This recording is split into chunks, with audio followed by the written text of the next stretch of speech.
And we're going to look where the best spot is to get the water, and you can feel it pulling down. I can feel it pulling down. And I'm holding it back with my fingers. If I don't, it'll go right down. Welcome back to Cat's Cast, the bi-weekly podcast featuring history, interviews, arts and culture, sustainability, and the outdoors in the Catskill Mountains and Hudson Valley. This week, we dowsed for water with lifelong water dowser Bill Getz of Schoharie, New York. He demonstrated his craft at the John Burroughs Woodchuck Lodge in Roxbury. More on Bill and on this age-old practice after this. Cat's Cast is supported by Dixon Roadside, serving a unique twist on comfort food using fresh ingredients, sourced from the bountiful farms and small businesses of the Catskill Mountains and Hudson Valley. Open for takeout with a heated patio and indoor seating in Woodstock, New York. And by the Central Catskills Chamber of Commerce, providing services to businesses, community organizations, and local governments in the Central Catskills region. Follow the Central Catskills Chamber of Commerce on Facebook and sign up for a weekly email of local events at centralcatskills.org. Need water? You have a choice. Find a random spot, drill, and drill some more until you hit water. Or, before committing to that spot for a well, hire a dowser like Bill Getz to find the ideal location for clean, clear water with minimal drilling. So, what is dowsing? Bill's website defines it as a technique for bringing information from the intuitive or subconscious senses to the attention of the rational mind, with a potential value in every area of human endeavor, research, and activity. Traditionally speaking, that activity is finding water. Bill recounts on his site how one homeowner's 255-foot well produced 5 gallons per minute of sulfur and clay-infused water, requiring a $7,000 treatment system. When that well failed, Bill dowsed a site just 25 feet from that original location, leading to a new well just 101 feet deep, yielding clean, clear water at a rate of 20 gallons per minute. Using a forked stick, a pendulum, metal rods, or even a coat hanger, dowsers connect with the earth and tune in to sources of water below the surface. Bill Getz discovered the craft and knew he had a gift for it at a young age. When I was 4 years old, I was in kindergarten. I was a war baby of World War II. My parents were building a drive-in restaurant out the country, and they needed to have a well put in.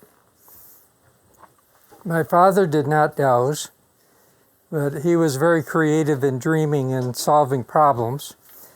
But his father, who died in 1941, 2 years before I was born, was a very good water dowser.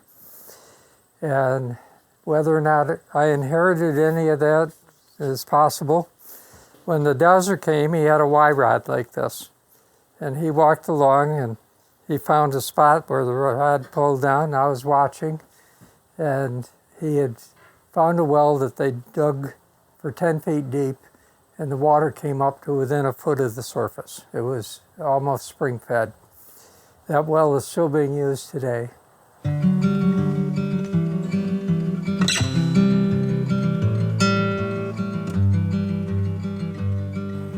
He laid the stick down on the ground when he was negotiating with my father, and I went over and picked it up and tried to imitate what he was doing, and I walked along with it.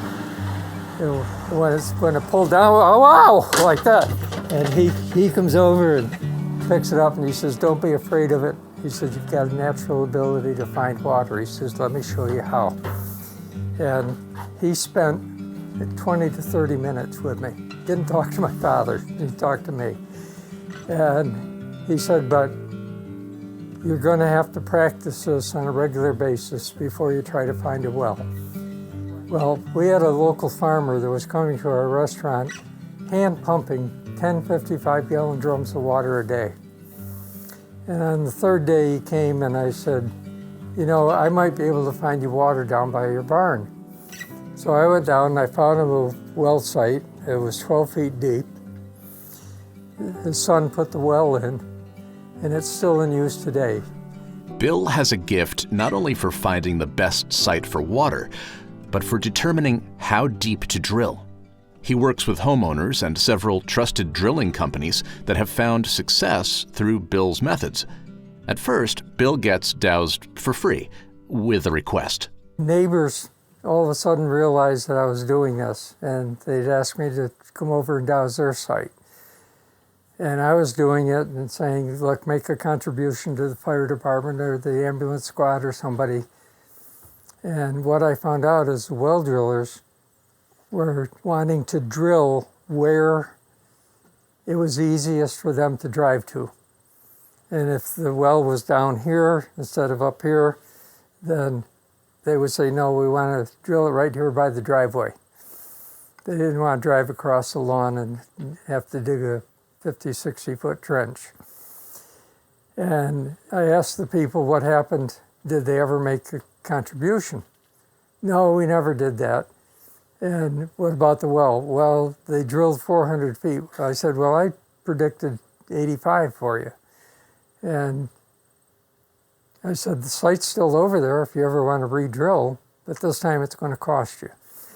And after I had joined the American Society of Dowsers, I found out that most of the dowsers charged some sort of a fee because they were putting in anywhere from 1 to 4 hours worth of their time to go do it.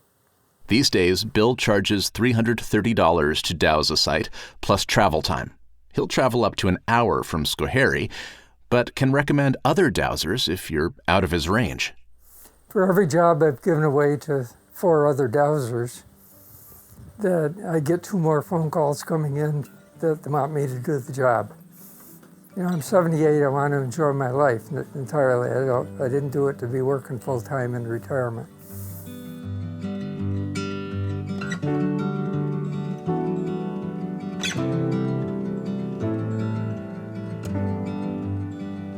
Originally, dowsers used to walk back and forth across the property, and they'd hold the stick and look for water veins. And every time it pulled down, they'd mark where that was, then move about 10 feet away and do it again and do it again until they covered the whole property. And then they'd check and see where the marks were and which way the water veins were flowing and where they gathered together. Well, there was an easier way to do it. Instead of spending 2 to 3 hours walking the fields and then trying to figure out and analyze what every vein was. And if you're just looking for water with a dowsing rod, you'll find dew, you'll find water that's not drinkable water, you'll find water that can't be drilled, you'll find all sorts of water that don't mean what you really came to do. What I do is I set up a program, a search program, of where is the best place to drill to get the greatest amount of good tasting, clear, potable water that'll meet the homeowner's needs and not interfere with somebody else's water supply. The search program is a metaphor. Bill asks the rods, the earth, his intuition maybe, to guide the rods to the best spot for clean, drinkable water. And you scan the property across like this, but I just ask, you know, where's the best place to get the greatest amount of good tasting, clear, potable water?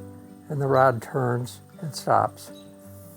So I'll put 2 flags in here and line them up with the L rod and make sure exactly where they go. Then I'd move down on the lawn and ask the question again and scan it across. And I get a spot that lines up with the big tree that's over on the wall over there. I'll do that from a 3rd site. And where the 3 lines all come together, that's where the well spot is to drill. And from there, I'll ask other questions. How many water veins will feed this well? 1, 2, and I get a 2. And I'll ask how deep is it to the first vein? How thick is that vein? How deep to the second vein? And so on. And I also ask, how deep does a well need to be drilled in order to get an adequate water supply? Because you have to set the pump 10 feet below the bottom vein and at least 10 feet above the bottom of the well. So you got to add on at least 20 feet off the bottom thickness of the water vein. Then you ask, how deep do you need to drill the well to have a good reserve depth for the family? And it might tell me that the water is at 16 feet on the first, it might be 40 feet on the second, but it might say that in order to have an adequate supply, you need to go down 138 feet. How does it signal that? You ask and you count. And when you hit the number, like the one I did the other day, I know that the water came in at 45. The thickness I counted, and at 63 is when it crossed. I asked for the reserve depth and how much below 83 feet. And I went 90, 100, 110, 120, 130, 135, 36, 37, 38. And when it comes to your positive answer, it begins to pull down.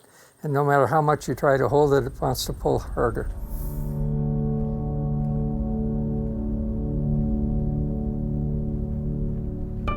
Asking specific yes or no questions and getting a response hints at some kind of a psychic conversation with the earth. It's the kind of response some get from a Ouija board. Answers coming maybe not from the board itself, but from metaphysical energy between the players and the answers they earnestly seek.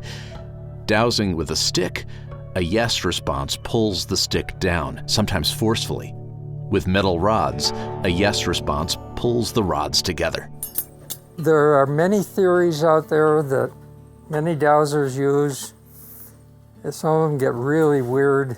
I just think it's the energy from my thoughts connected with the feeling I have towards nature. I like to go to a spot and spend 10 or 15 minutes just feeling close to the land before I begin to douse. To see more about Bill, his tools of the trade, and a long list of testimonials, check out GettsGoodWater.com. That's Getz with a Z. For more on the Wild Saturdays Speakers Series at Woodchuck Lodge, go to jbwoodchucklodge.org. Cat's Cast is a production of Silver Hollow Audio. Please be sure to subscribe wherever podcasts are found for free and automatic delivery every 2 weeks. Until next time, you can find us on Instagram at CatsCast. Thanks again to our local sponsors, Dixon Roadside and the Central Catskills Chamber of Commerce. And to you, our listeners, for your contributions to the show. If you'd like to contribute, just click support at catscast.com. Until next time, I'm Brett Barry. Thanks for listening.